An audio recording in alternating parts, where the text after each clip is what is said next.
Qu'à la fin du jour je te chante encore. Bénis Dieu, ô mon âme, ô mon âme, rends gloire à son saint nom. Oh, chante comme jamais, ô mon âme, rends gloire à son saint nom. Chanter élan à la colère, ton nom est grand et ton cœur est bon. Je ne cesserai de chanter tes bontés. J'ai des milliers de raisons pour louer. Bénis Dieu, ô mon âme, ô mon âme, rends gloire à son saint nom. Oh, chante comme jamais, ô mon âme, rends gloire à son saint nom. Jour viendra, je n'aurai plus de force. Mon heure venue, la fin sonnera. Pourtant mon âme chantera tes louanges.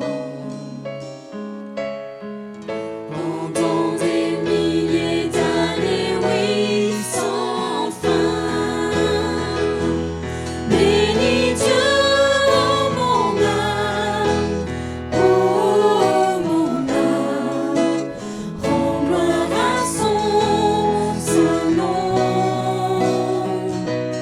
Oh, chante comme jamais, ô mon âme, je rends gloire à son saint nom. Reprends, bénis Dieu. Bénis Dieu, ô mon âme, ô mon âme, rends gloire à son saint nom. Oh, chante comme jamais, ô mon âme, je rends gloire à son saint nom. Je rends gloire à son saint nom. Je rends gloire à son saint nom.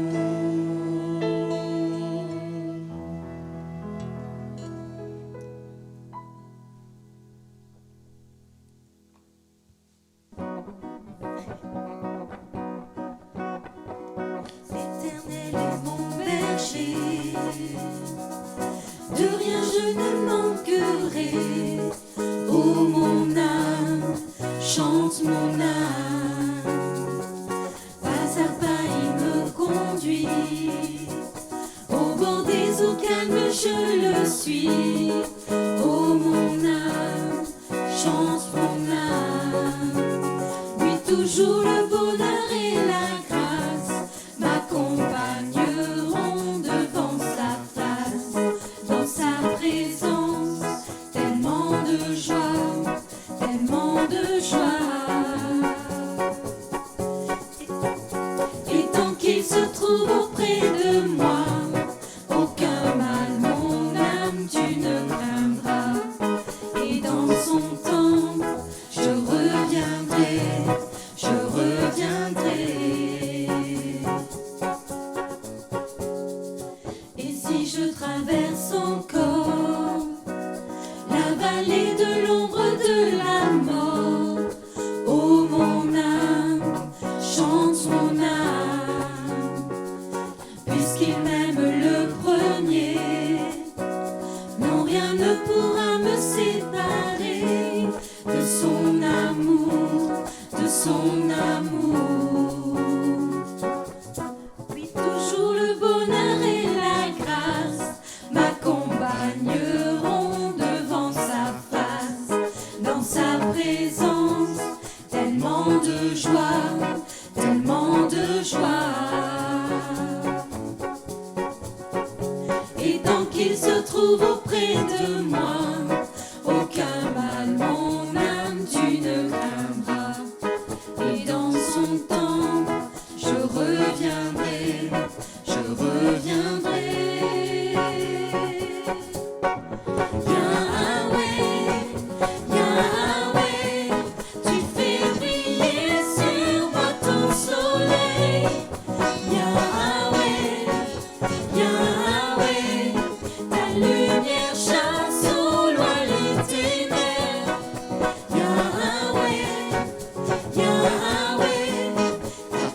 me chercher. Et dans sa maison j'habiterai. Oh mon âme, chante mon âme, sans cesse jusqu'à son retour. Mon âme chante son amour tous les jours, tous les jours. Oui, toujours le bonheur et la grâce m'accompagneront devant sa face. Dans sa présence, tellement de joie, tellement de joie. Et tant qu'il se trouve auprès de moi, aucun mal, mon âme, tu ne craindras. Et dans son temps, je reviendrai, je reviendrai. Yahweh, Yahweh, tu fais briller sur moi ton soleil. Yahweh, Yahweh, ta lumière chasse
de ta voix, de ta voix. Tu nous appelles à la croix. De ta voix, tu nous appelles à la croix.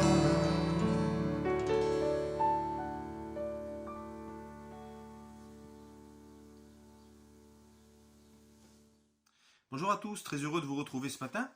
Donc j'aimerais parler avec vous de ce thème, ne pas avoir honte de l'évangile. On le trouve dans l'épître de Paul aux Romains au chapitre 1er, à partir du verset 15, où il est écrit ceci. Ainsi j'ai un vif désir de vous annoncer aussi l'évangile à vous qui êtes à Rome. En effet, je n'ai pas honte de l'évangile de Christ. C'est la puissance de Dieu pour le salut de tout homme qui croit, du juif d'abord, mais aussi du non-juif. En effet, c'est l'évangile qui révèle la justice de Dieu par la foi et pour la foi, comme cela est écrit, le juste vivra par la foi. Quel beau texte, là où on voit que Paul écrit ceci, car je n'ai pas honte de l'évangile, c'est la puissance de Dieu pour le salut de quiconque croit. Eh bien, on va s'arrêter un instant sur ce thème, sur cette expression, car je n'ai pas honte de l'évangile. Dans tous les siècles, depuis que l'Église existe, l'Église a subi des combats qui auraient pu l'amener justement à se taire, qui auraient pu l'amener à ne plus oser annoncer l'évangile de Jésus-Christ, parce que ça a amené toutes sortes de pensées, de colère peut-être ou autres vis-à-vis de l'évangile. Dieu n'est en rien coupable. De ce que les hommes ont pu faire, c'est vrai. Et puis parfois, il y a aussi de la désinformation, qui vient comme un mensonge, aveugler la vérité, occulter la vérité. Et il y a des gens qui vont croire, justement, le mensonge par rapport à tout cela. Et comment annoncer l'évangile dans de telles circonstances? C'est vrai que parfois, ça peut être compliqué. En tout cas, nous allons nous arrêter sur quelques points avec des récits de la Bible qui nous montrent combien des hommes ont été passionnés d'annoncer l'évangile et ils n'ont pas eu honte, ils n'ont pas été gênés, au contraire, ils ont continué à servir Dieu. Mais pourquoi ? Pourquoi? Et là, c'est des choses un peu qui peuvent me faire réfléchir, qui peuvent m'échapper, parce que je ne suis pas concerné, parce qu'ils ont vécu, mais peut-être qu'un jour, nous le serons. En tout cas, nous allons voir que des gens ont annoncé l'évangile malgré les menaces. Des gens ont annoncé l'évangile malgré les persécutions. Des gens ont annoncé l'évangile malgré les mensonges. Mais pourquoi? Qu'est-ce qui les pousse à faire ça? C'est ce que nous allons essayer de voir aujourd'hui. Donc notre premier point, annoncer l'évangile malgré les menaces. C'est ce que nous voyons dans le récit des Actes des Apôtres. Les apôtres vont guérir un homme au nom de Jésus, bien sûr, qui était boiteux. Et il s'agit de Pierre et Jean qui allaient ensemble au temple pour prier le matin. Et là, il y a un homme qui faisait la manche. Il était boiteux. Et Pierre et Jean le regardent. Et Pierre, prenant la parole, lui dit « Je n'ai ni or, ni argent, mais ce que j'ai, je te le donne au nom de Jésus. Lève-toi et marche. » Cet homme aussitôt est rétabli. Il se lève, il marche, il danse, il chante, il loue Dieu, il célèbre Dieu en entrant dans le temple. Les gens étonnés viennent, ils le reconnaissent. Et puis Pierre, prenant la parole, leur dit « Mais pourquoi vous étonnez-vous comme si quelque chose d'extraordinaire s'était produit ?» Et il va insister justement sur le nom qui est le nom le plus puissant, le nom de Jésus, car c'est bien sûr Jésus qui a fait cette œuvre à travers la parole de Pierre. Donc, sur cela, on va amener Pierre et Jean pour qu'ils s'expliquent devant les pharisiens, devant le conseil des sages, si je peux m'exprimer comme cela. Et la conclusion sera de leur interdire d'annoncer l'évangile. Ils vont recevoir des menaces. Et alors qu'ils exposent ce sujet, on est dans Acte 4 aux frères, ils se mettent tous en prière. Et à nouveau, comme dans Acte 2, les murs se mettent à trembler et ils sont renouvelés dans le Saint-Esprit et ils sont comme poussés dehors pour à nouveau annoncer l'évangile. Les menaces. Déjà, pourquoi est-ce qu'ils exposent la situation? Pourquoi est-ce que Pierre et Jean font un résumé de ce qui vient de leur arriver aux collègues, aux apôtres, à l'Église, à leurs frères et sœurs? Parce que très certainement, ils ont été aussi touchés par ce qu'ils ont entendu. Vous savez, quand on vit quelque chose d'extraordinaire de la part de Dieu, lorsqu'il y a un miracle qui se produit, un miracle indéniable, très certainement, on pense, mais avec cela, ils vont croire, la vie va changer. Et là, donc, un homme a été guéri, il a été miraculé, il était boiteux, il n'y avait plus rien à faire pour lui. Le seul revenu qu'il pouvait espérer, c'était celui de la manche. Alors, il quémandait, il mendiait, c'était ce qu'il fallait faire pour vivre, pour cet homme. Et là, on ne croit toujours pas en Jésus.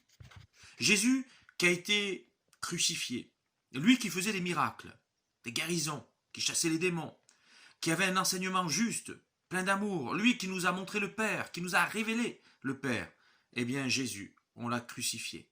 On n'a pas cru en sa parole. Il est mort, on sait qu'il est ressuscité, mais les pharisiens semblent ne pas le croire, et là, un autre miracle a eu lieu indéniable, et on a du mal à y croire. Frères et sœurs, on a prié il y a quelque temps pour un homme qui a fait 2 mois d'hôpital. Plus de 2 mois d'hôpital, il était extrêmement malade à cause du virus. J'espère ne choquer personne, ne troubler personne en disant cela. Mais cet homme avait les reins qui ne fonctionnaient plus. Un cinquantenaire. Les reins ne fonctionnaient plus. Et les médecins disaient que plus jamais ses reins ne fonctionneraient. Dieu a rétabli cet homme, après plus de 2 mois d'hospitalisation. Et le médecin pleurait. Il a dit, il y a eu quelque chose qui a eu lieu, c'était impossible que ses reins ne refonctionnent. Et ses reins aujourd'hui refonctionnent normalement, sans séquelles. Et voyez-vous, eh bien, pour cette famille dont le revenu du Père était essentiel, eh bien, Dieu est intervenu. Moi, j'ai dit merci Seigneur. On ne comprend pas tout. Pourquoi pour lui, pourquoi pas pour d'autres? C'est vrai, on ne comprend pas tout. Ce qui est sûr, c'est que le médecin a vu un miracle. Il a pleuré devant ce miracle. Et il a rajouté, mais on ne peut pas dire que c'est Dieu, je ne crois pas en Dieu. Et parfois, on a l'évidence devant nos yeux. Là, pour Pierre et Jean, pour ce boiteux, l'évidence est là, devant leurs yeux. Cet homme ne pouvait plus marcher. Et il remarche. Et il danse. Et il chante. Et il court. Et il loue Dieu. Une œuvre s'est opérée dans son cœur.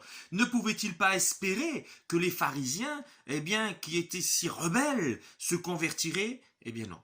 Toujours pas. Peut-être qu'il y en a qui se sont convertis, mais en tout cas, il y a toujours eu ces menaces. Ils ont reçu les menaces, et malgré tout, ils repartent, dans Acte 5, ils repartent annoncer l'évangile. Acte 6, Acte 7, et puis là, il y aura, eh bien, le meurtre d'Étienne, malheureusement. Donc, ce que j'ai envie de vous dire, c'est que, quel a été le remède pour que cet homme ne soit pas intimidé, pour que ces hommes ne soient pas intimidés par les menaces? Le remède a été déjà de ne pas rester seul, de ne pas garder ces menaces que pour eux. Ils les ont exposées, ils ont partagé ce sujet avec l'Église, ils ont prié pour cela, et le Seigneur a entendu la prière, et il les a tous renouvelés dans le Saint-Esprit, si bien qu'ils ont à nouveau annoncé l'Évangile avec force et avec une pleine assurance. Lorsqu'on est menacé, si on n'est pas renouvelé dans le Saint-Esprit, on peut être intimidé, on peut ne plus oser annoncer l'évangile, on peut avoir comme une gêne, une honte, une timidité, et puis bien sûr avoir de la retenue. Comment est-ce que la personne à qui je vais parler ne va pas me trahir, ne va pas me dénoncer? On peut penser à toutes ces choses. Paul dit, car je n'ai pas honte de l'évangile. Ça ne veut pas dire qu'il ne faut pas être prudent. Bien sûr qu'il est essentiel d'être prudent, d'être intelligent, d'être sage, de réfléchir. Jésus nous le dit, soyez prudents comme les serpents et sages comme les colombes. C'est essentiel pour nous d'être sages, d'être prudents, de ne pas être provocateurs et de bien discerner la volonté de Dieu pour ne pas nous tromper. Regardez comment Ananias va aller voir Saul de Tarse. Le Seigneur se révèle à lui, Ananias sait tout le mal que Saul a fait à l'église, mais il y va quand même. Pourquoi? Parce qu'il a cette conscience que c'est Dieu qui l'a appelé et que c'est Dieu qui l'a envoyé. Donc il sait que Dieu aura le pouvoir, eh bien, de le garder, de le protéger. On a besoin aussi de cette relation avec Dieu, de retrouver cette communion avec Dieu, afin d'être conduit par lui en toutes circonstances et de ne pas commettre d'erreurs. Annoncer l'évangile malgré les menaces, c'est ce que les apôtres ont fait. On pourrait dire c'est ce que Jésus aussi a fait. Jésus a continué d'annoncer l'évangile. Pourquoi? Ben écoutez, imaginez que les gens qui sont devant nous, ce soit la dernière fois qu'on les voit. Est-ce qu'ils sont sauvés? Jésus nous a fait grâce. Il a pardonné nos péchés. Il a inscrit nos noms dans le livre de vie. Et là, il y a des gens autour de nous qui l'ignorent, qui ne le connaissent pas, qui sont en quête du bonheur, qui connaissent tristesse sur tristesse, qui sont malheureux, qui n'ont pas d'espérance, qui sont angoissés vis-à-vis de leur avenir, vis-à-vis de la mort, pris par une culpabilité, une conscience, qui les accuse. Et nous savons que celui qui pardonne les péchés, celui qui purifie les consciences, celui qui ôte notre culpabilité, il a un nom. Et ce nom, c'est celui de Jésus. Alors nous arrivons maintenant à notre second point. Annoncer l'évangile malgré les persécutions. Alors voilà quelque chose d'un peu fou. Mais comment penser annoncer l'évangile en pleine persécution? Comment oser annoncer l'évangile en pleine persécution?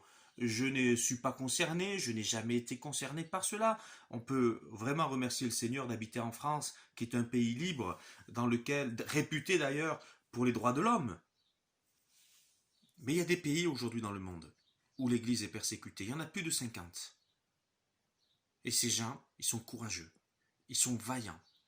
Et ils continuent de croire et de garder foi en Dieu. Alors qu'ils savent que si on découvre cela, ils peuvent aller en prison, voire pire. Dans l'histoire de l'Église, nous avons vu aussi des cas de persécution. Tout à l'heure, je parlais d'Étienne. Étienne a été lapidé, tué pour sa foi. Jacques, il a été décapité à cause de sa foi. Pierre, dans ce même temps, on l'a mis en prison. Pensez-vous que notre sort l'attendait? Oh non, c'était pour lui aussi la peine de mort. Mais ils n'ont jamais renié leur Seigneur.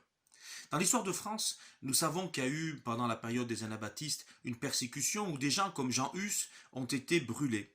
On brûlait, on dénonçait les anabaptistes, ces gens qui baptisaient à nouveau, on les dénonçait, qui baptisaient les adultes, on les dénonçait, et puis on les faisait brûler au bûcher. C'était une sombre histoire, c'était dans le passé, heureusement maintenant c'est terminé.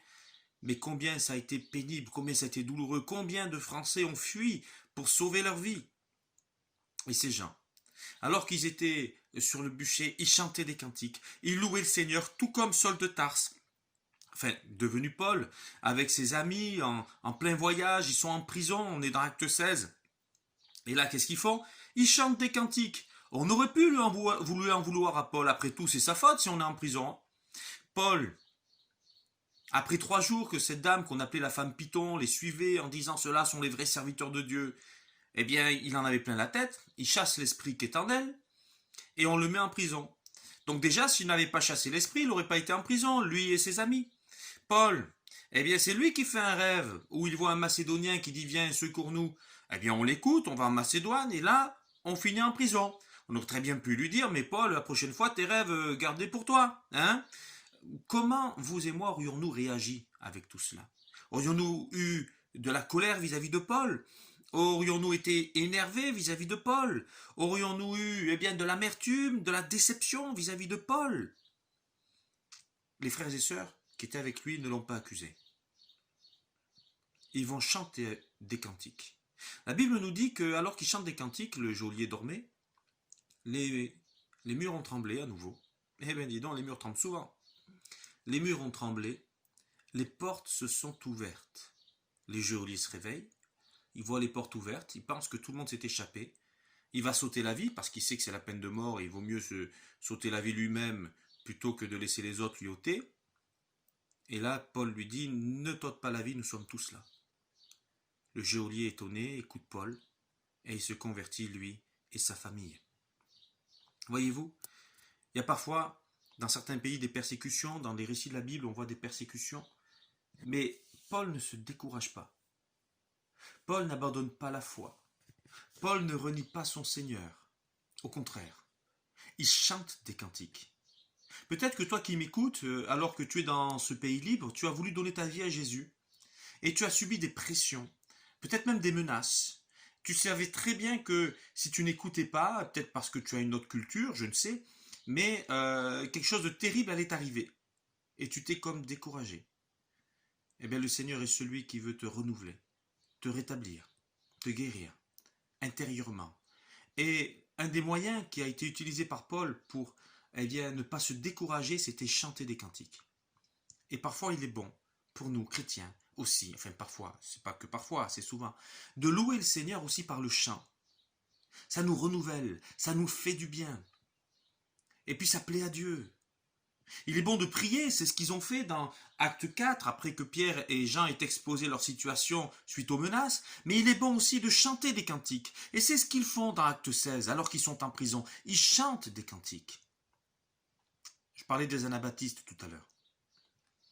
Mais alors qu'on les brûlait, c'était quoi le but? Regardez ce qu'on fait à ce renégat. Regardez ce qu'on fait à ces apostats. On les brûle. Autrement dit, si vous suivez cet exemple, vous brûlerez quand même. L'idée était très forte et l'idée était justement d'empêcher ce mouvement de se répandre. Mais plutôt que de l'empêcher, les gens se posaient des questions, peut-être là où ils ne s'en posaient pas. Et alors, des gens se sont interrogés, se sont questionnés, se sont mis à chercher Dieu d'une manière différente de ce qu'ils connaissaient et ils ont fini par trouver l'évangile. Et ils se sont convertis. Je n'ai pas honte de l'évangile. C'est la puissance de Dieu pour le salut de quiconque croit. Et Dieu est celui qui sait changer le mal en bien. Il est celui qui peut nous étonner.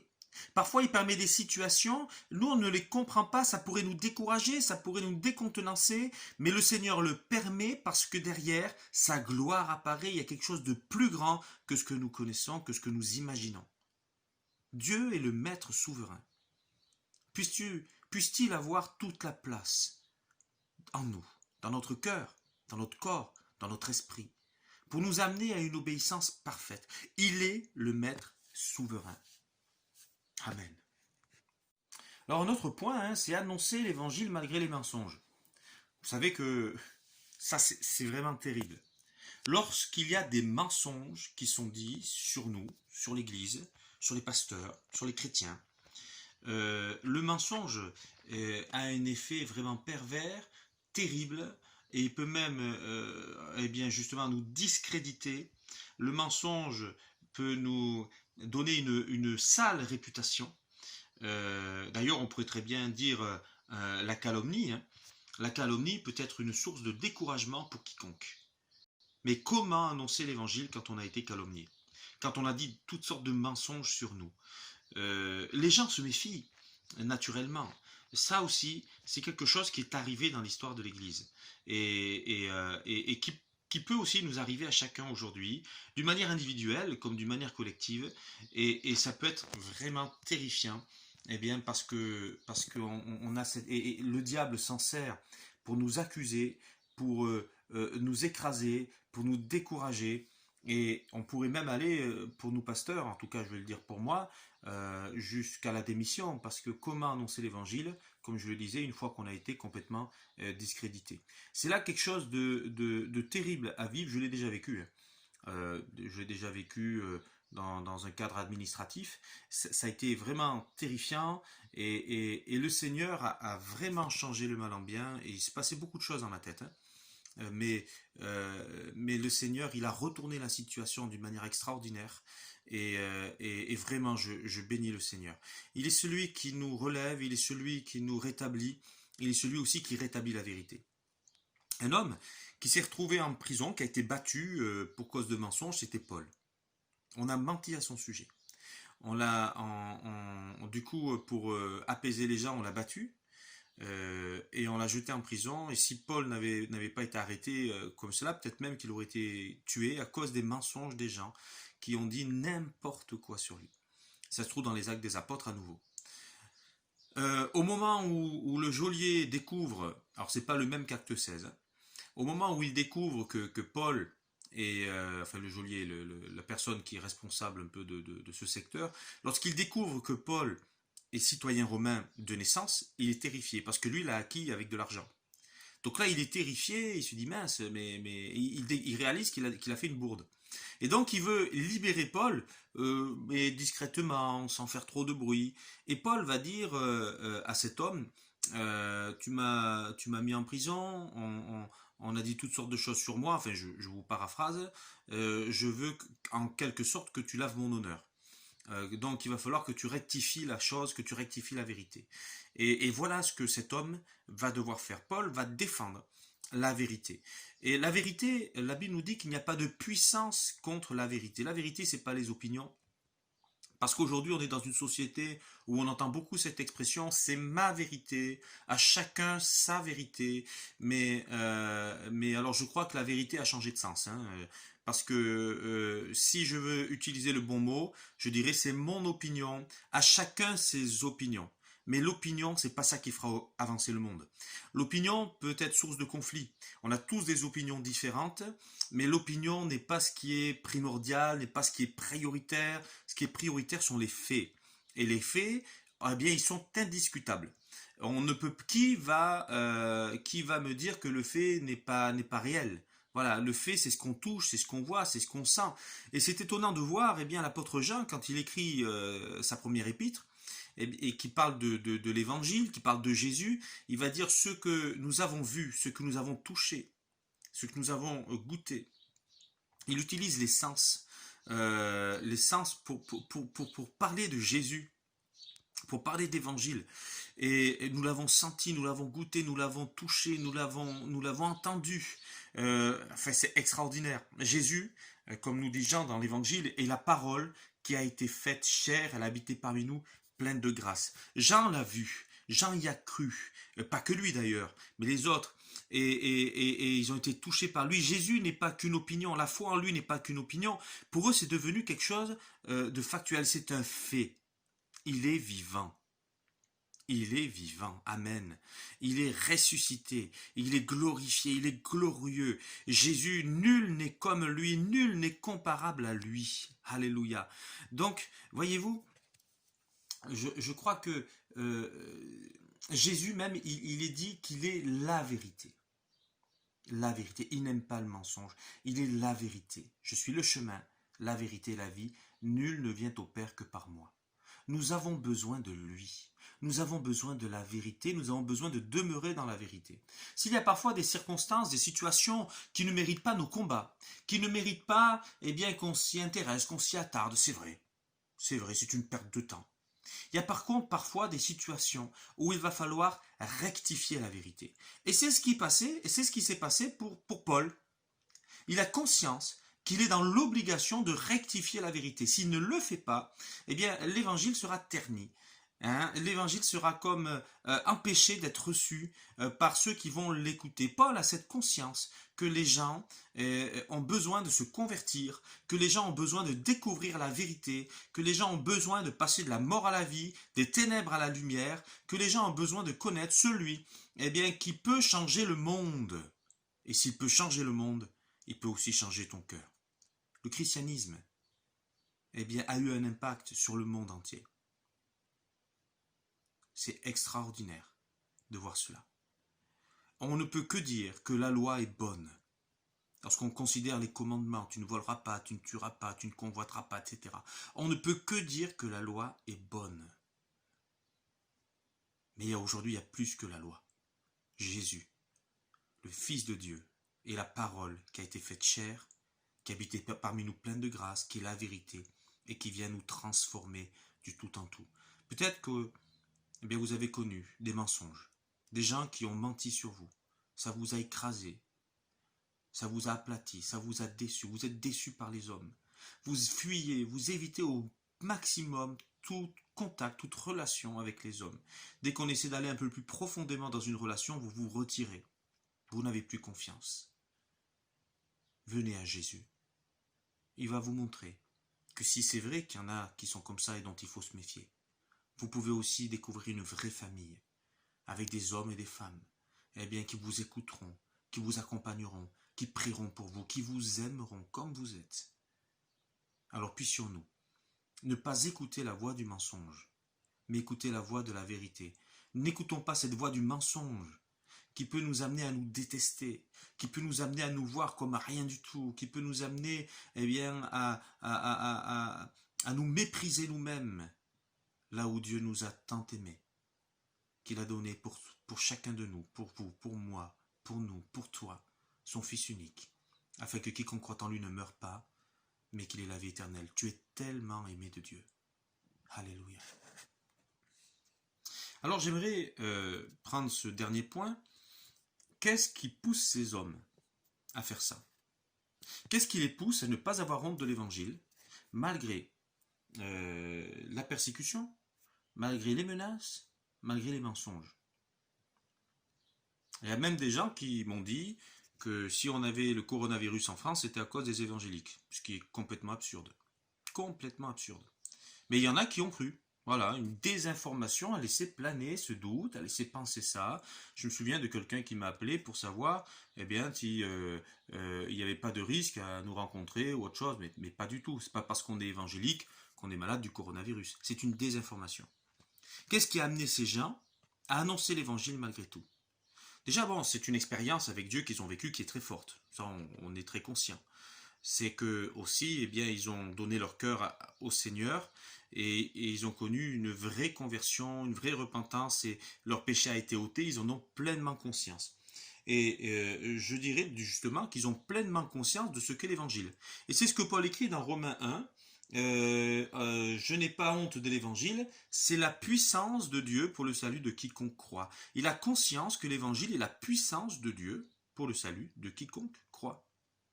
C'est une puissance qui peut te changer de tout en tout. Une puissance de Dieu qui peut travailler dans ton cœur, qui peut transformer ta vie. C'est la puissance de Dieu pour le salut de quiconque croit. Bien sûr, hein, on a bien compris, il y a une condition, quiconque croit. Est-ce qu'aujourd'hui vous croyez dans la puissance de l'évangile? Est-ce que vous croyez dans la puissance de Dieu? Est-ce que vous croyez que Jésus est vivant, qu'il est ressuscité des morts? Est-ce que vous croyez que la Bible est vraie? Est-ce que vous croyez que vous êtes pécheur, vous avez besoin de lui, de vous repentir de vos péchés? Est-ce que vous croyez que Dieu existe, un Dieu unique dans le Père, le Fils et le Saint-Esprit, et qu'il a le pouvoir de vous sortir de votre situation? Si vous croyez cela, eh bien rien n'est impossible à Dieu, donc tout est possible parce que vous croyez. Tout est possible à celui qui croit. Ils ont conscience de la puissance de l'évangile. Je disais à quelqu'un hier, lorsque vous voyez quelqu'un, imaginez que c'est la dernière fois que vous le voyez. Est-il sauvé? C'est une question fondamentale. Est-il sauvé? Le Seigneur t'a sauvé toi. C'est pas pour que tu n'écoutes pas Dieu qui veut aussi sauver l'autre. Alors il faut de la sagesse, comme je disais tout à l'heure, et c'est justement le second point. Qu'est-ce qui les pousse à faire cela? Eh bien, c'est l'œuvre du Saint-Esprit en eux. Qu'est-ce qui peut nous pousser à faire cela? C'est l'œuvre du Saint-Esprit en nous. Je vous rappelle quand même que dans Acte 2, les apôtres, les disciples, les 120 sont dans la chambre haute, qui ne sortent pas. Ça fait 10 jours qu'ils sont comme cela. Et lorsqu'ils reçoivent le Saint-Esprit, eh bien le Saint-Esprit, ils se mettent à parler en d'autres langues, selon que le Saint-Esprit leur donne de s'exprimer, et ils sont poussés dehors, et là, eh bien en langue, ils parlent des merveilles de Dieu. Et les gens les entendent, les gens les comprennent. Dans 2 Timothée 6, 7, eh bien Paul dit à Timothée que ce n'est pas un esprit de timidité que Dieu nous a donné, au contraire, son esprit nous remplit de force, d'amour et de sagesse. Qu'est-ce qui les pousse à faire cela? C'est qu'ils ont en eux l'Esprit de Dieu, qui est un esprit de force de conviction. Ils ont une conviction. La foi est une conviction des choses qu'on espère, une assurance des choses qu'on espère, une démonstration de celles que l'on ne voit pas. Ils sont convaincus et ils sortent annoncer l'évangile. Force, amour. Ils aiment les hommes et les femmes qui sont dans ce monde et qui sont perdus. Ils les aiment comme Dieu les aime.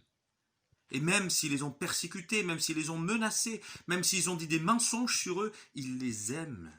Il a conscience qu'ils sont dans l'ignorance.